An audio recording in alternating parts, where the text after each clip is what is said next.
It's harvest time in Antarctica. At a greenhouse in the least hospitable continent on Earth, scientists have successfully farmed their first batch of fresh greens. Researchers finding a way to cultivate plants in space have developed a method to grow fruits and vegetables without sunlight or soil. A high-tech greenhouse in Antarctica was used to grow produce despite sub-zero temperatures outside. Optimized lighting, a closed water system, and controlled levels of carbon dioxide were used. The first harvest yielded 3.6 kilograms of fresh greens, 18 cucumbers, and 70 radishes. Scientists are working on several different types of plants and hope to harvest 4 to 5 kilos of fruits and veggies a week by May of 2018. The Antarctic project, run by the German Aerospace Center, aims to produce a wider range of produce that could feed future human missions to the Moon or Mars. How do you live in space? China's concept Martian forest city. Matt Damon sure could have used one of these concept Mars homes in 2015's The Martian.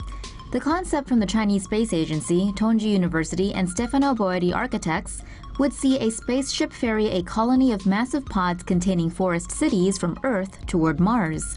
Once the pods have touched down on the red planet, in habitat reports they would use ecosystemic seeds to take root. This colony of forest city giant pods, dubbed New Shanghai, would also reportedly contain an infrastructure and an Earth-like atmosphere. Would you like to live in New Shanghai? Astronaut deuces could turn into space grub. That tastes like doo-doo. No, really. In the future, astronauts traveling to Mars will need to recycle and reuse as much as possible, including their feces. Researchers are developing a system that uses microbes and human waste to make food for astronauts on long-haul missions. The system introduces microbes into the waste, which then break it down through anaerobic digestion. The methane released during the process is then used to grow the microbe Methylococcus capsulatus, which is used in animal feed and is a good source of protein and fat. According to one of the scientists, it's a bit like Marmite or Vegemite and grows a lot faster than potatoes and tomatoes. Yeah, but it's your own poo. And have you guys tasted Vegemite before? Martian atmosphere could be used to make oxygen and rocket fuel. Mars may one day be able to sustain a human outpost with the help from the planet's own environment. 96% of the Martian atmosphere is made up of carbon dioxide. Researchers believe this abundant resource, combined with the cold Martian temperature and non-thermal plasma, can produce oxygen and carbon monoxide. Local production of these gases on Mars could, in theory, help sustain an outpost or even colony on the red planet with oxygen, and help with the deeper exploration of the solar system using carbon monoxide as fuel.